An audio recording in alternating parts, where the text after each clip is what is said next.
integrate it, add wings to your career.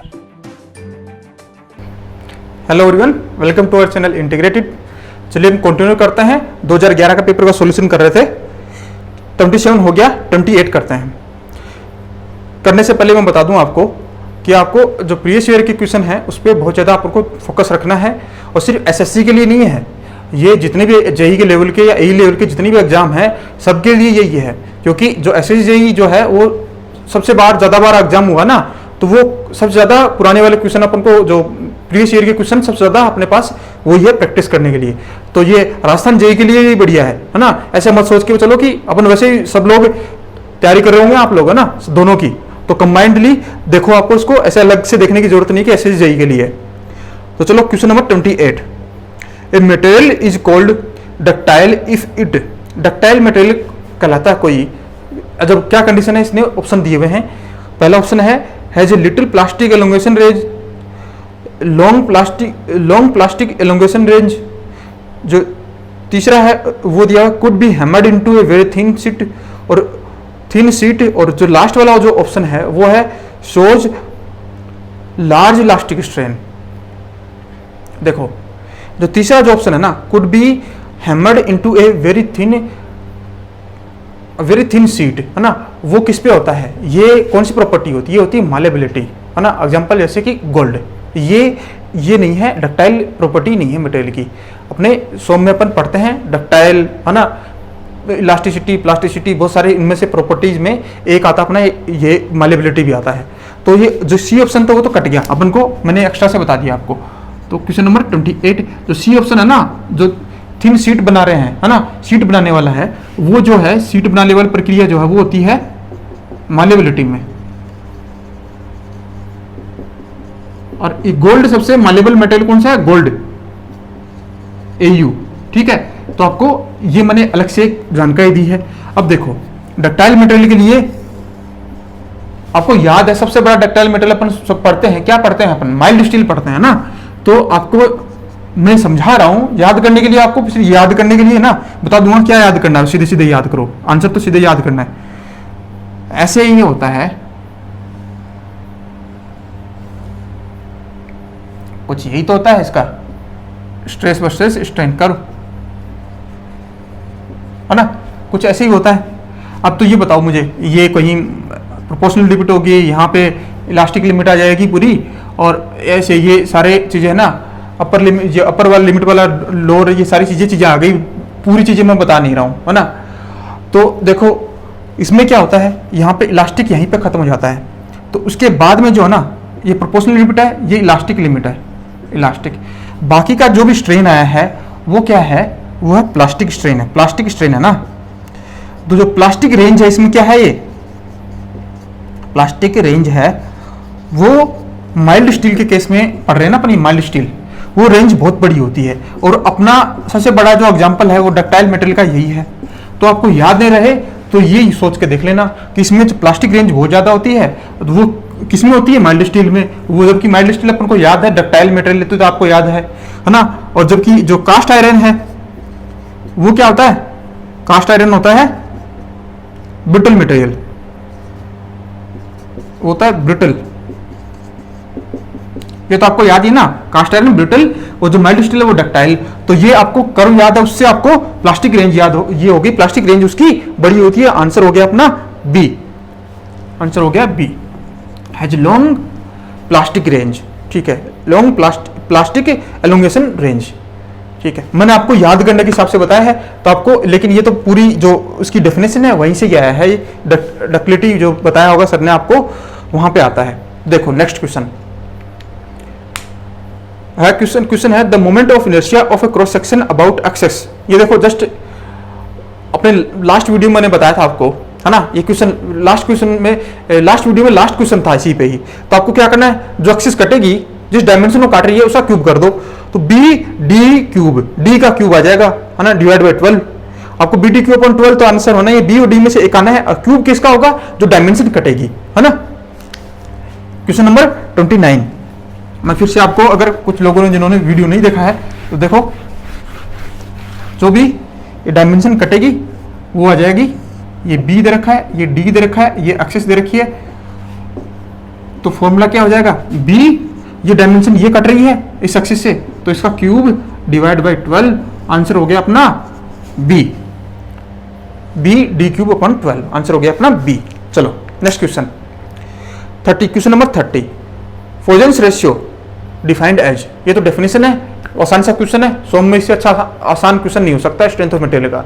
क्या होता है ये होता है lateral strain divide by longitudinal strain, कुछ नहीं है, मैं इसका सॉल्यूशन कुछ नहीं है, बस एक डेफिनेशन है, ये तो आपको याद रखना है, डेफिनेशन है। आंसर हो गया है इसका 30 में बी, 30 में बी। देखो कितने आसान आसान क्वेश्चन आते हैं, आपको डरना नहीं है ना। 30 में B, lateral strain divide longitudinal strain. Next question है, ये अपना बिल्डिंग मटेरियल का क्वेश्चन है, Le Chatelier method can be use to determine, ये किसके लिए यूज किया जाता है ना, ये सीमेंट की जो है ना साउंडनेस प्रॉपर्टी को, साउंडनेस चेक करने के लिए होता है, साउंडनेस ऑफ सीमेंट।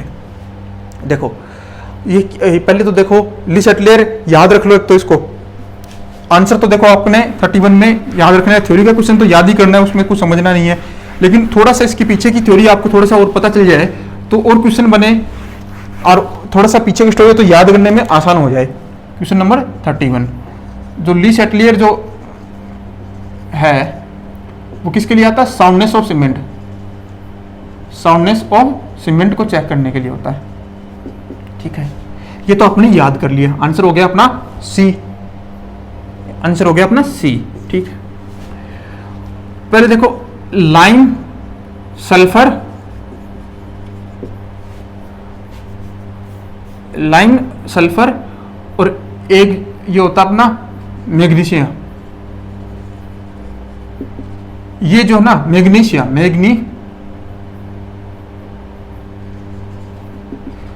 ये क्या करते हैं, ये सीमेंट को अनसाउंड बनाते हैं।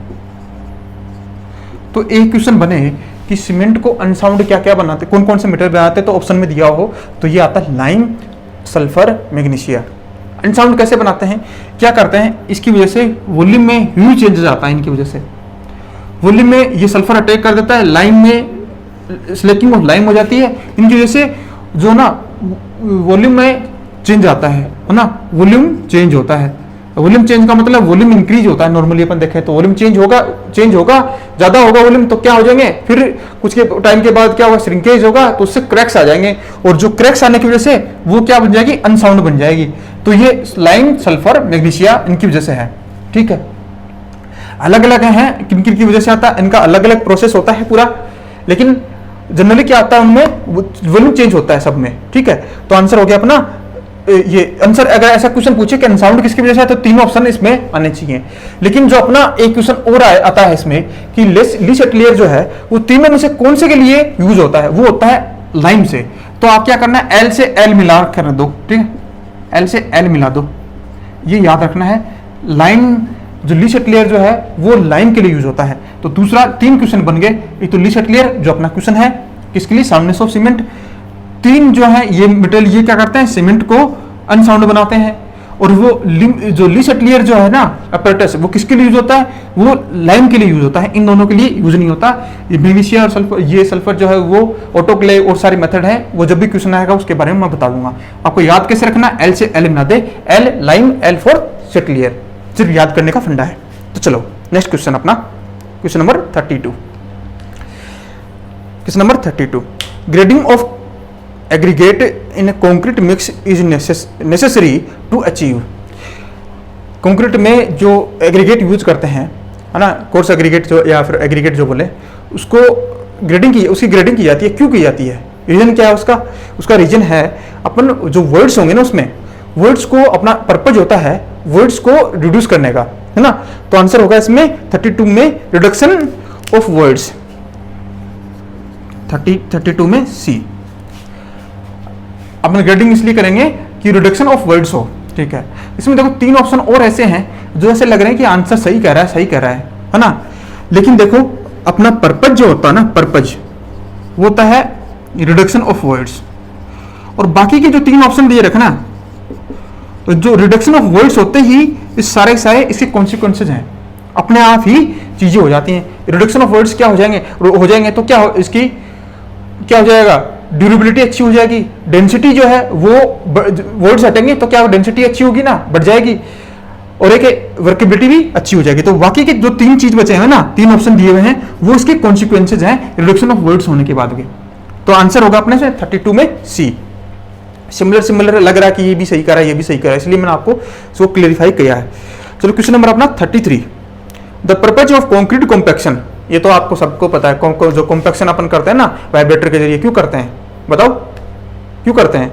अपन क्या करेंगे, ऑप्शन दिए हुए हैं, आसान सा पहला ऑप्शन देखते हैं, इंक्रीज डेंसिटी, डेंसिटी को इंक्रीज करने के लिए करते हैं। और तो ऑप्शन देखो, वेट को इंक्रीज, नहीं डेंसिटी क्या है, वेट का कोई रोल नहीं है इसमें, वेट इंक्रीज करके क्या करेंगे अपन, तो क्या करेंगे वर्ड्स हटाएं, डेंसिटी इंक्रीज हो जाए। तीसरा है इंक्रीज द वर्ड्स, नहीं उल्टा करते हैं, वर्ड्स कम हो जाएगी। और लास्ट वाला जो सेटिंग नहीं ऐसा कुछ नहीं है, तो आंसर होगा 33 में ए, 33 ए। ये तो बिल्कुल ही कॉमन क्वेश्चन है ना, आसान सा क्वेश्चन है, तो आपको पता है ये आप कर लेंगे ना। क्वेश्चन नंबर 34, ये कोडल प्रोविजन है, क्वेश्चन पढ़ो आप, IS 456 2000 के अकॉर्डिंग है ना, उसमें दिया हुआ है, ये क्वेश्चन है, पहले क्वेश्चन पढ़ो। The test strength of a sample is taken as the average of strength. देखो इसने IS 456 ने ये कहा है कि 3 सैंपल लेना है, 3 का आपको एवरेज करना है, ठीक है। तो आंसर होगा इसमें बी होगा, है ना। इसने 3 सैंपल का एवरेज लेके फिर आपको स्ट्रेंथ बतानी है, जैसे M30 M40 या कोई भी अपन डिजाइन कर रहे हैं, तो 3 सैंपल का एवरेज लेके अपन निकालेंगे, ठीक है। एक ट्रायल किया, 3 सैंपल लिए, है ना, उसका 3 का एवरेज, दूसरा ट्रायल किया, 3 दिए, 3 का एवरेज, ऐसे ऐसे करके 3 का रखना है, 3 स्पेसिमेन का। तो आंसर होगा इसमें 34 में बी, ठीक है। ये कोडल प्रोविजन है IS 456 2000। तो ये इसमें अपन को कुछ दिमाग नहीं लगाना है, कोडल प्रोविजन अपन को याद रखना है। IS कोड जो दिए हुए हैं कोडल प्रोविजन, वो अपन को आंख बंद करके काम में लेना है, क्योंकि लोगों ने रिसर्च करके पूरा काम रख के दिया है, तो अपन को दिमाग लगाने की जरूरत नहीं है ना। चलो नेक्स्ट क्वेश्चन है, an aggregate is said to be flaky if its least dimension is less than. देखो ये अपना क्वेश्चन है फ्लैकी पे, एक क्वेश्चन आता है एलोंगेटेड पे। तो मैं दोनों की आपको कंडीशन बता देता हूं, दोनों को साथ में आपको याद रखना है, ठीक है, कि वो क्वेश्चन कभी वो दोनों साथ में रहते हैं, कभी ये क्वेश्चन आ जाएगा तो वो किसी उस पे बन जाएगा, तो वो दोनों आपको पता होने चाहिए एक साथ में।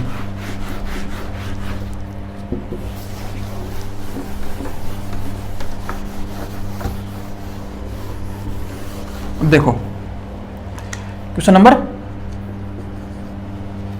35, फ्लैकी। फ्लैकी में क्या होगा, जो लिस्ट डायमेंशन जो है ना, लिस्ट डायमेंशन फ्लैकी में क्या होता है, एक पार्टिकल, जो कोई पार्टिकल है उसकी एक डायमेंशन बड़ी हो जाती है और एक डायमेंशन से वो काफी पतला सा होता है। तो जो लिस्ट डायमेंशन है ना, वो भी क्या होना चाहिए, 0.6 ऑफ जो mean dimension multiply by mean dimension, उससे भी कम होगा वो।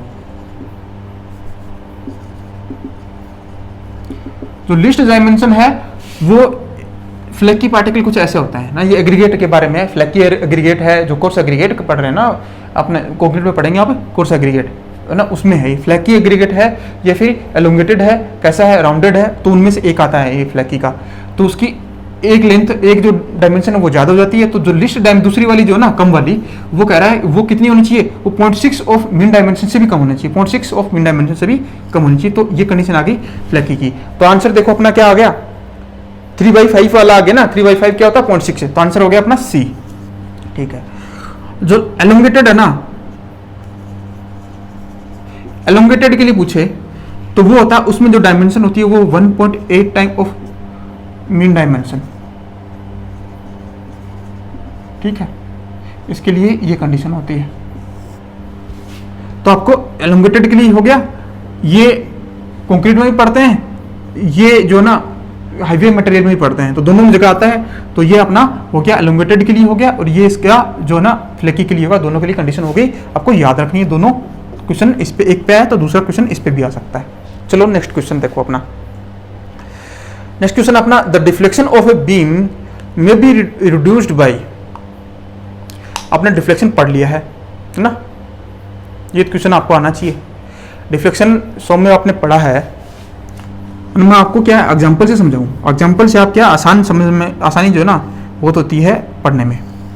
एक कोई भी आसान सा मैंने एग्जांपल ले लिया, एक कैंटिलीवर बीम है, यहाँ पे लोड लग रहा है, तो आप डिफ्लेक्शन बताओ कितना होगा। डिफ्लेक्शन क्या होगा, PL3/3i।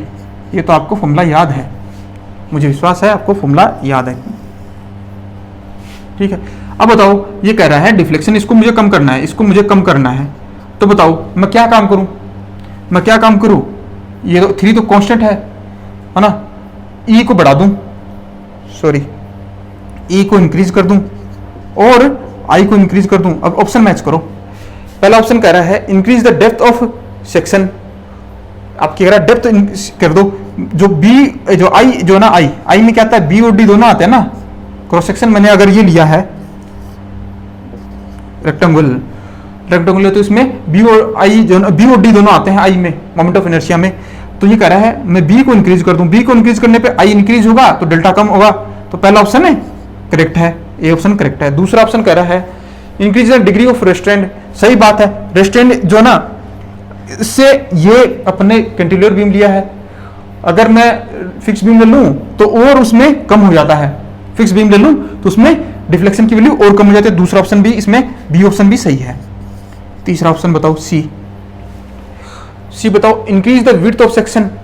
देखो यहाँ पे ये क्या पहला क्या दिया था, पहला डेप्थ दिया था, डेप्थ और विड्थ दोनों दिए ना, मैंने एक साथ ही कर लो।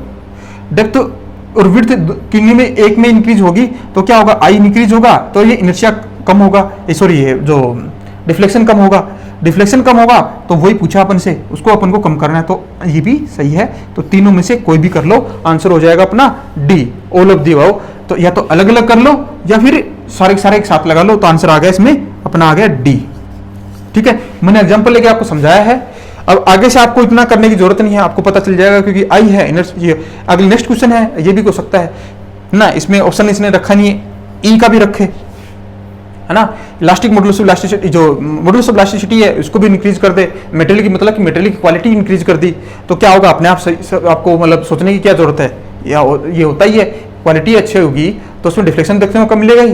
तो ये भी चीजें और भी जोड़ी जा सकती हैं, ठीक है। ये बोले कि लेंथ जो है वो कम रखें जिससे कि डिफ्लेक्शन कम दिखेगा, ये भी एक जनरल चीज है अपन को समझने की। तो सारी चीजें आ गई, आंसर आ गया इसमें डी, 36 में डी, ठीक है। मैंने आपको एग्जाम्पल से समझाया। नेक्स्ट क्वेश्चन देखो, modulus of rigidity is expressed as, modulus of rigidity या शियर मॉडुलस उसी को ही बोलते हैं। ये मैंने लास्ट वीडियो में आपको बताया था। ये अपना क्वेश्चन, उसमें क्वेश्चन किस पे था, बल्क मॉडुलस पे था। देखो दोनों डेफिनेशन आ गई, बल्क मॉडुलस की डेफिनेशन आ गई, शियर मॉडुलस की भी डेफिनेशन आ गई, ठीक है। तो वो शियर मॉडुलस क्या होता है, वो शियर आता है। देखो कौन सा ऑप्शन आ गया, सी आ गया। ऑलरेडी मैं बता चुका हूं ना लास्ट वीडियो में, वो बता चुका। तो आंसर आ गया इसमें 37 में सी, 37 में सी। ये दे रखा ना इसने मॉडुलस ऑफ रिजिडिटी, इसको शियर मॉडुलस भी बोला जाता है, ठीक है। याद रखना आपको ये। तो आंसर हो गया अपना सी। नेक्स्ट क्वेश्चन देखो, for a rectangular beam the maximum shear stress is related to average shear stress. देखो ये 2010 में ये क्वेश्चन आया था, इसने दिया है सेम का सेम क्वेश्चन लेकिन शेप चेंज कर दी थी। 2010 में आया था ये सर्कुलर क्रॉस सेक्शन के लिए, 2011 में आ गया किस पे, रेक्टेंगुलर सेक्शन पे। तो मैंने बता रहा हूं, देखो क्वेश्चन रिपीट हो गया ना, क्वेश्चन तो रिपीट हो गया, उसी कॉन्सेप्ट उसी चीज पे आ रहा है। और मैंने 2010 का जो क्वेश्चन कराया उस टाइम पे मैंने आपको रेक्टेंगुलर के लिए बताया। तो आपको आंसर अगर आपने पढ़ा है वहां पे तो आंसर आपको पता होना चाहिए। क्या आएगा answer, tau maximum equal to 3/2 of tau average या टाउ मीन, ठीक है। ये क्रॉस सेक्शन ऐसा है, कहां पे आएगा, ये न्यूट्रल एक्सिस पे आएगा, ये वैल्यू जो है न्यूट्रल एक्सिस पे आएगी, ठीक है। क्रॉस सेक्शन ऐसा है, सर्कुलर था तो क्या आया था, सर्कुलर में था ये 4/3 आया था यहाँ पे, बस। तो आंसर हो गया अपना सी, ये आंसर हो गया सी, 1.5 है ना, ये 3/2 1.5 हो जाएगा, आंसर हो जाएगा अपना सी। याद रखना है आपको, ये सर्कुलर के लिए स्टैंडर्ड चीजें, सर्कुलर के लिए कितना मैंने वहां पे आपको डिटेल में बताया था, है ना। सर्कुलर के लिए बताया था मैंने, आपको रेक्टेंगुलर के लिए बताया था मैंने, आपको ये जो डायमंड सेक्शन है उसके लिए बताया था। तो वहां पे मैंने अच्छे से बताया था। तो आंसर हो गया अपना सी। नेक्स्ट क्वेश्चन देखो, the standard consistency test is done in, अब ये पूछा है कौन से टेस्ट में जो कंसिस्टेंसी जो टेस्ट है वो किस में किया जाता है। ये देखो, ये तो आप सीमेंट बिल्डिंग मटेरियल पढ़ेंगे, पहला यूनिट होगा अपना सीमेंट। जो पहला चीज होगा उसमें यही पढ़ते हैं कि जो सीमेंट है उसके बारे में किसने बताया था, और उसकी जो कंसिस्टेंसी है वो जो स्टैंडर्ड कंसिस्टेंसी है ना, इनिशियल सेटिंग टाइम, जो फाइनल सेटिंग टाइम है वो किस एप्रेटिस से करते हैं। तो वैज्ञानिक थे विकेट्स, उन्होंने ही ओपीसी के बारे में बताया था, उसके साथ में वो वैज्ञानिक थे, लेकिन उन्होंने मेनली जो काम है उनका काम था। तो ओपीसी की खोज किसने की थी, एक हिसाब से ये क्वेश्चन भी आता है, वो आता है विकेट से, और एक दो साइंटिस्ट और नाम आते हैं, लेकिन उनका ज्यादा योगदान था, इनका था। तो यह आप लोग को देख लो, क्वेश्चन नंबर 39 में हो गया, डी हो गया, विकेट्स एप्रेटिस यूज करते हैं स्टैंडर्ड कंसिस्टेंसी में, इनिशियल सेटिंग टाइम में, फाइनल सेटिंग टाइम में। ठीक है, क्वेश्चन नंबर 40, क्वेश्चन नंबर 40 है, ये इसने पूछा है the static modulus of elasticity is C of a concrete for short term के लिए पूछा है, लोडिंग में बी डिराइव्ड एज। ये तो आरसीसी में आप पढ़ चुके हैं, पहला दूसरा यूनिट के बीच में, पहला यूनिट में आ गया होगा, है ना सर, पढ़ा रहे हैं अभी, कुछ दिनों पहले चल रहा था, स्टार्ट हुआ है अभी, है ना। तो इसी का फॉर्मूला क्या होता है, तो ये भी IS 456 के अकॉर्डिंग क्या होता है, 5000√FC तो ये फॉर्मूला है शॉर्ट टर्म के लिए। लॉन्ग टर्म में क्या जाता है, AC = 5000√FC divide by 1 + 5। Phi अपन पढ़ चुके हैं, फाई के बारे में बता चुका हूँ जो 2010 वाले वीडियो में, है ना। फाई क्या होता है, कोएफिशिएंट ऑफ क्रीप। तो अपना यहाँ पे आंसर क्या हो गया, बी आंसर हो गया। ठीक है, या आप फॉर्मूला याद रख लें, या तो डायरेक्ट फॉर्मूला फिर से ऐसे पूछ लेता है, या फिर क्या है, ये M30 M40 कोई ग्रेड दे देगा कंक्रीट का, और उसमें इसी की वैल्यू पूछ लेगा, तो यहाँ वैल्यू पुट कर दो, आंसर आ जाएगा। तो आपको याद रखना है, अगर ये क्वेश्चन भी आए लॉन्ग टर्म के लिए ये होता है। ठीक है, तो ये दोनों फॉर्मूले, ये शॉर्ट टर्म के लिए, ये लॉन्ग टर्म के लिए, अकॉर्डिंग टू IS 456 2000, IS 456 2000। ठीक है, चलो नेक्स्ट क्वेश्चन अपन देखते हैं, क्वेश्चन नंबर 41। ठीक है, देखो ऐसे एक्स्ट्रा से इन्फॉर्मेशन ऐसे याद रखोगे ना, ऐसे तो वो तभी लगेगा कि लास्ट ईयर के जो ना, या फिर प्रीवियस ईयर के बहुत सारे जो क्वेश्चन हैं 2010 से मैं करा रहा हूँ, उससे लगभग 50 से 60% जो है ना, आपको ये लगेगा कि अपन ने पढ़े हुए हैं, वहां से आया है ना। तो इसलिए मैं थोड़ा थोड़ा साइड में बताता रहता हूँ। Question number 41, in limit state of collapse against flexure the maximum strain in tension reinforcement failure shall not less than. इसने पूछा है किसके बारे में, फ्लेक्चर में पूछा है, बेंडिंग में पूछा है। बेंडिंग में जो टेंशन रिइंफोर्समेंट है वहां पे कितना होगा, मैक्सिमम जो स्ट्रेन है वो वैल्यू कितनी होगी। देखो maximum strain in tension reinforcement, इसने टेंशन रिइंफोर्समेंट है ना, टेंशन में पूछा है, मैं कंप्रेशन में बताऊंगा, कंक्रीट में, है ना। ये रिइंफोर्समेंट ने पूछा है, मैं दोनों को बताऊंगा आपको। देखो कंडीशन क्या है, पहली बात तो इसने फ्लेक्चर बोला है, ये अकॉर्डिंग टू IS 456 2000 में दिया हुआ है ना। फ्लेक्चर या फिर बेंडिंग, ठीक है, फ्लेक्चर या बेंडिंग, उसके अकॉर्डिंग ये केस वाला बेंडिंग है, ये लोडिंग जो अपनी, ये अपनी ऐसी लोडिंग, ठीक है। उसमें जो टेंशन इन्फोर्समेंट, टेंशन साइड में रिइंफोर्समेंट प्रोवाइड करेंगे ना, तो रिइंफोर्समेंट जो रिइंफोर्समेंट है वहां पे कितना है, एक है कंक्रीट, वो पता है अपन को किस साइड में होता है, वो कंप्रेशन साइड में होता है कंक्रीट, है ना। तो यहां पे होता है, ये कोडल प्रोविजन है 0.002 प्लस FI/1.15,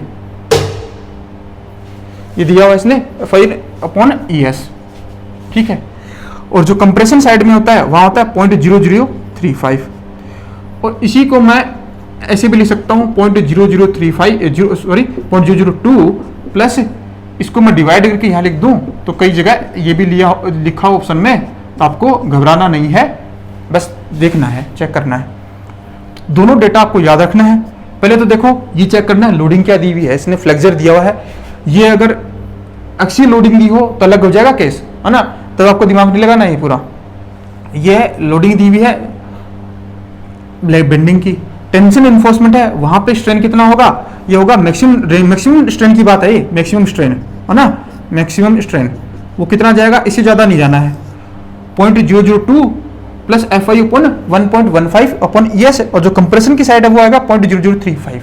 ठीक है, ये एक्सियल होता है तो 0.002, यहाँ पे 0.002 आता है, 0.0035 नहीं आता है। दोनों डेटा आपको याद रखने हैं, कोडल प्रोविजन है। ये क्वेश्चन भी ये बन चुका है, ये बन जाएगा, नहीं बना है तो, या ऑलरेडी बन चुका होगा। तो आंसर हो गया अपना डी, आंसर हो गया अपना डी। ठीक है, नेक्स्ट क्वेश्चन है, a slab is designed as a two way, है ना, ये आप पढ़ेंगे कुछ दिनों में।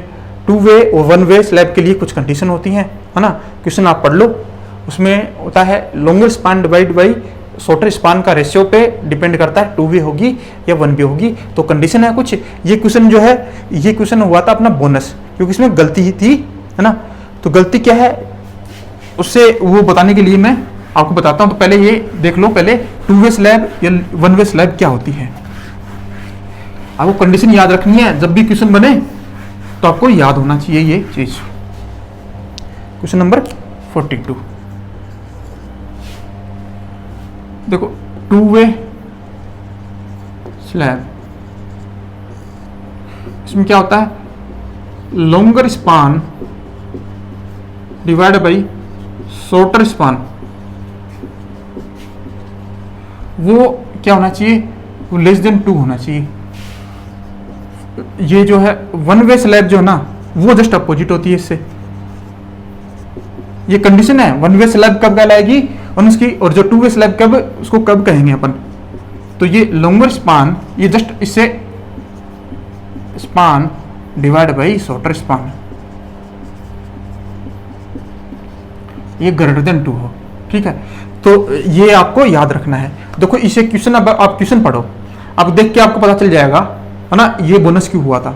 इसे बोला है कि टू वे स्लैब, है ना, उसके लिए उसकी डेफिनेशन बताओ कि ये होना चाहिए ग्रेटर देन का बोल रहा है ना, जबकि वन वे में क्या होता है, ये टू वे में क्या होता है, ये साइन क्या होता है, लेस देन का होता है ना। तो ग्रेटर देन तो टू वे में किसी से हो ही नहीं सकती। तो आंसर तो अपना इसमें क्या आ गया, इसमें ये बोनस आ गया। तो ये गलत है इसकी डेफिनेशन। या तो क्या काम कर लो, टू वे की जगह वन वे कर लो, या फिर क्या काम कर लो, ग्रेटर की जगह स्मॉलर कर लो, है ना। तो ये बोनस हुआ था, ये हुआ था बोनस, स्टार लगा के ये बोनस हुआ था। तो आपको मैंने आपको ये वन वे टू वे के बारे में, दोनों के बारे में बता दिया है ना। बस अपना क्वेश्चन तो गलती मैंने कर दी थी। ठीक है, नेक्स्ट क्वेश्चन देखो, आप तो पढ़ो और अटेम्प्ट करने की कोशिश करो।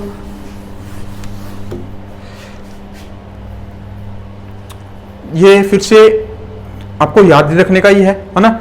अकॉर्डिंग टू IS 456, देखो RCC क्वेश्चन आ रहे हैं, है ना, लगातार। तो कोडल प्रोविजन है, RCC में कुछ नहीं, कोडल प्रोविजन है, उसमें कुछ दिमाग नहीं लगाना है, रट्टो बस, और कुछ नहीं है ना। क्योंकि अपना जैसा एग्जाम का पैटर्न है उसी को फॉलो करना है, दिमाग लगाने की जरूरत नहीं है। अपन को एग्जाम में सिलेक्शन लेना है, बहुत बहादुरी नहीं दिखानी है उधर उधर की काम करके, है ना। तो चलो नेक्स्ट क्वेश्चन है, according to IS 456 2000 the maximum depth of a stress block for a blank section of a beam of effective depth D using steel FI 250 ना, ये माइल्ड स्टील ने यूज किया है, तब कैसे दी जाएगी। देखो क्वेश्चन नंबर 43 ये पूछ रहा है बैलेंस सेक्शन में। तो एक्सियल लिमिटिंग क्या होता है, K इंटू डी, ये अपन जानते हैं, है ना। देखो मैं आपको बता दूं, याद रखना आपको क्या करना है, जो K है ना वो निकाला जाता है।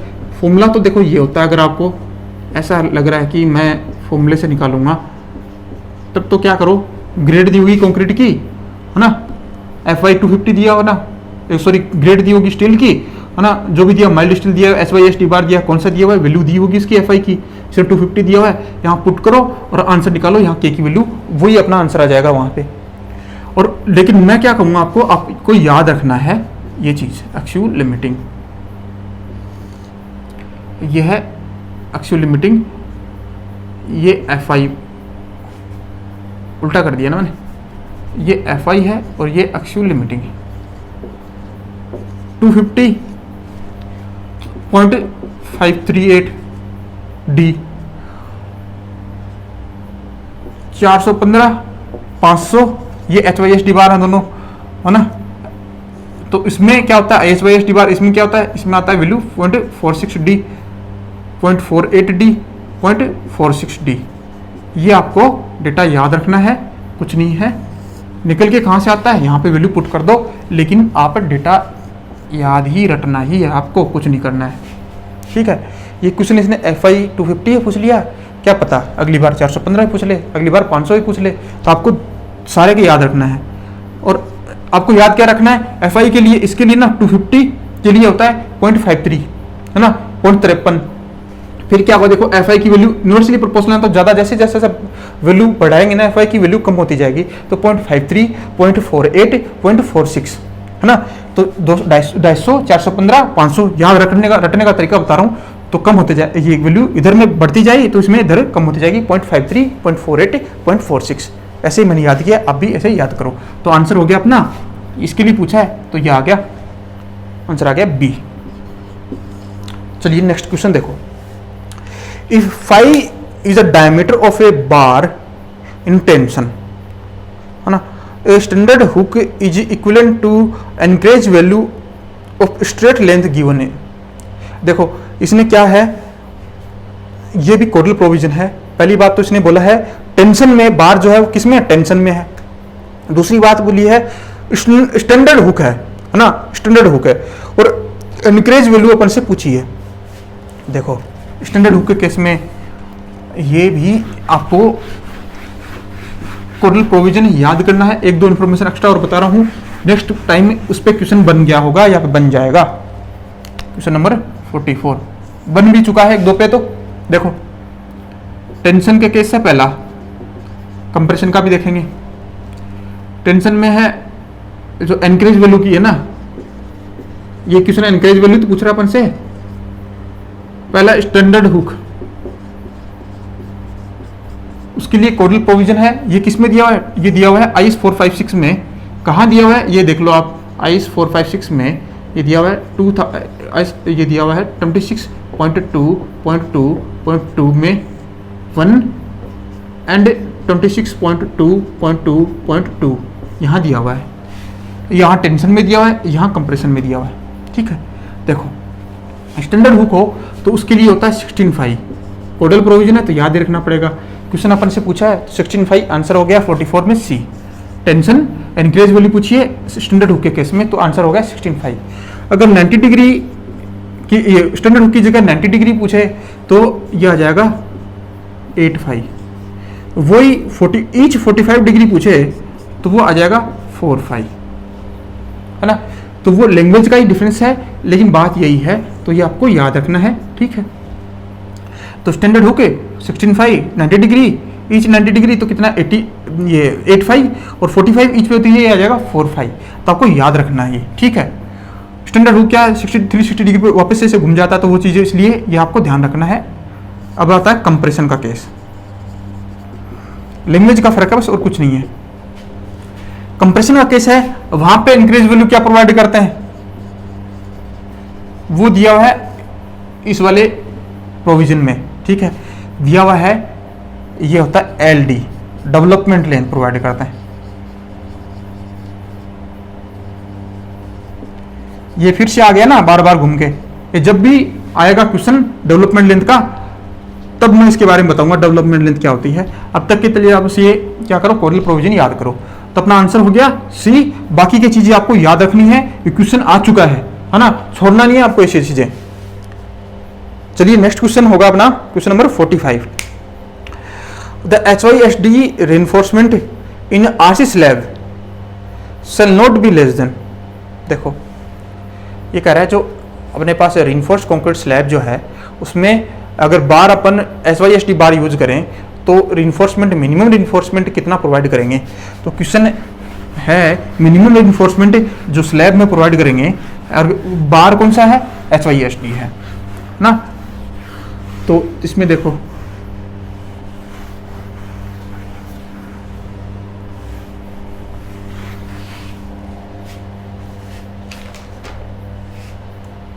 क्वेश्चन नंबर अपना 45 है ना। तो देखो क्वेश्चन नंबर 45 में देखो अपना आंसर, मिनिमम रीइंफोर्समेंट है, कोडल प्रोविजन है, देखो आरसीसी चल रहा है, मिनिमम रीइंफोर्समेंट इन स्लैब। दो केस होता है, एक तो पहला है माइल्ड स्टील, बता दूं एमएस, ठीक है, एमएस का केस हो तो आता है 0.15% ऑफ टोटल एरिया, है ना, होल एरिया आता है टोटल एरिया। लेकिन HYSD बार हो, HYSD बार हो तब कौन सा यूज करेंगे, तब आ जाएगा, थोड़ा क्वालिटी अच्छी है ना स्टील की, तो अपन क्या करेंगे, कम प्रोवाइड कर देंगे, 0.12%, 0.15% है, 0.12%। ये अपना क्वेश्चन पूछा HYSD पे, तो ये अपन को 0.12% है, तो आंसर मैच कर लो।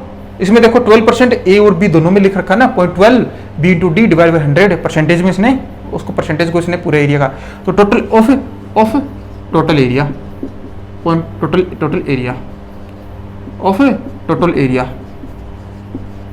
तो ये कोडल प्रोविजन है टोटल एरिया का ये, ठीक है।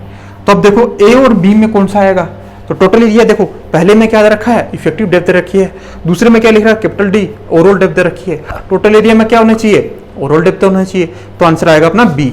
तो ये गलती आपको ध्यान रखना है, इस पर गलती नहीं करनी है ना। आपको पता है टोटल एरिया में ओवरऑल डेप्थ आनी चाहिए, है ना, ज़्यादा दिमाग नहीं लगाना है, नहीं तो पेपर सिंपल हो जाएगा।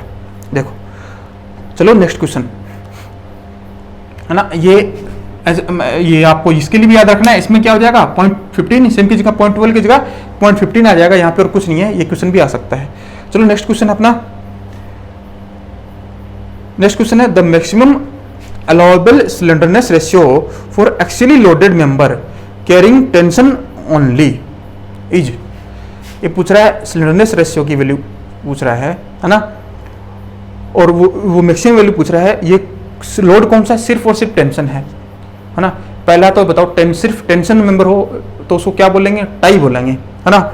सिर्फ टेंशन कैरी करता है तो वो क्या होगा, टाई, और जो सिर्फ कंप्रेशन कैरी करता है वो क्या होता है, स्ट्रेट, ठीक है। ये किसके पार्ट होते हैं, ये होते हैं ट्रस के ना, स्ट्रक्चर में आप पढ़ेंगे ये चीजें। देखो ये मैंने लास्ट अपने 2010 में जो क्वेश्चन आया था, लास्ट वीडियोस में आपने देखा, सेम का सेम क्वेश्चन आया था। क्वेश्चन किस पे पूछा था, लेसिंग के बारे में पूछा था, है ना। उसमें मैक्सिमम सिलेंडर रेशियो कितना प्रोवाइड करोगे, तो कितना आंसर आया था आपको याद हो तो, उसमें आंसर आया था 145। ये पूछा इसने टेंशन मेंबर के लिए, वहां पे मैंने टेंशन के लिए बताया था, कंप्रेशन दोनों के लिए बताया था। टेंशन के लिए कितना था, टेंशन के लिए था 400 और कंप्रेशन के लिए क्या था 180, तो टेंशन आंसर क्या आ जाएगा, डी आ गया। देखो देखो रिपीट होगा ना फिर से, तो 46 में आ गया डी। टेंशन मेंबर है ना, टेंशन मेंबर के लिए होगा 400, कंप्रेशन के लिए 180, और लेसिंग के लिए अपने आया था, तो उसमें आया था 145। तो फिर से मैंने आपको रिकॉल करवा दिया। चलो next question, A strut is, ये जस्ट अभी मैंने बताया, वो क्या होता है, कंप्रेशन मेंबर होता है, किसमें होता है, ट्रस में होता है, ठीक है। तो आंसर हो गया 47 में बी, 47 में बी। चलो नेक्स्ट क्वेश्चन है the effective slenderness ratio of a laced column compared to actual maximum slenderness ratio shall be considered as. ये कह रहा है एक तो नॉर्मल कॉलम है और एक कॉलम है कौन सा, जिसमें लेसिंग कर दी। तो लेसिंग करने से उसमें जो स्लेंडरनेस रेशियो है उसमें क्या फर्क पड़ जाएगा। देखो ये कोडल प्रोविजन है IS 800, स्टील का क्वेश्चन है ये, IS 800 क्वेश्चन नंबर 48। IS 800 के अकॉर्डिंग, है ना, एक तो लेसिंग कर दी, एक दूसरा केस होता है बैटिंग, जो ना क्या होगा, नॉर्मल कॉलम की वजह से लेस्ड कॉलम, लेसिंग करने से क्या होगा, लेस्ड कॉलम है उसमें एक है, एक में बैटेंड कॉलम है, उनमें क्या फर्क पड़ जाएगा, लेमडा मैक्सिमम में। देखो ये कोडल प्रोविजन है, एक नॉर्मल कॉलम है उसमें अगर लेसिंग कर दें तो लेमडा मैक्सिमम की वैल्यू, जो स्लेंडरनेस रेशियो है ना, उसकी मैक्सिमम वैल्यू पे क्या फर्क पड़ जाएगा, और ये बैटेंड कॉलम कर दिया जाए तो क्या फर्क पड़ेगा। तो ये आपको याद रखना है, ये 5% इंक्रीज हो जाता है, यहाँ पे हो जाता है 10% इंक्रीज हो जाता है। तब आप आंसर आप बैच करो। ये कोडल प्रोविजन है, दोनों के लिए याद रखो। ये तो अभी लेसिंग का आया हुआ है, नेक्स्ट क्या जाए बैटन कॉलम का जाए तो आपको क्वेश्चन आना चाहिए। तो देखो मैच करो, 5% इंक्रीज हो जाएगा तो कितना आ जाएगा 1.05 टाइम्स हो जाएगा। तो आंसर आ गया इसमें ए। यही बैटन कॉलम होता तो होता 1.1 टाइम्स हो जाता। नेक्स्ट क्वेश्चन है, according to Unwin's formula the relation between diameter of rivet hole mm में दिया हुआ है and thickness of plate T mm में दिया हुआ है। तो एनविन का फॉर्मूला ये भी स्टील का है ना। एक तो देखो मैंने रिवेट का मैंने बताया था ना आपको, 24 से कम 25 mm से कम हो है ना तो क्या कर देंगे 1.5 से ऐड कर देंगे। लास्ट वाले वीडियोस में मैंने बताया था 2010 वाले में, अगर 25 से ज़्यादा हो तो 2 mm कर देंगे। वो तो है कोडल प्रोविजन। ये है एक इंपेरिकल फॉर्मूला, एनविन ने एक इंपेरिकल फॉर्मूला दिया, वो फॉर्मूला है आपको याद कर लो, या तो इसने डायरेक्ट फॉर्मूला पूछा है। नेक्स्ट टाइम क्या करे इसमें न्यूमेरिकल पूछ ले। तो आंसर है इसका बी, 49 में बी। तो जो आंसर है बी। एनविन का फॉर्मूला जो है, एनविन्स फॉर्मूला, ठीक है, वो D = mm में 6.01 √T है ना, 6.01 √T। ये भी mm में है, ये थिकनेस ऑफ प्लेट है, ये आपको ध्यान रखना है, ठीक है। तो ये याद कर लो। नेक्स्ट क्वेश्चन है, अपना लास्ट क्वेश्चन है, फिर 2011 का पेपर का सॉल्यूशन हो जाएगा और आपको मजा आया होगा, है ना।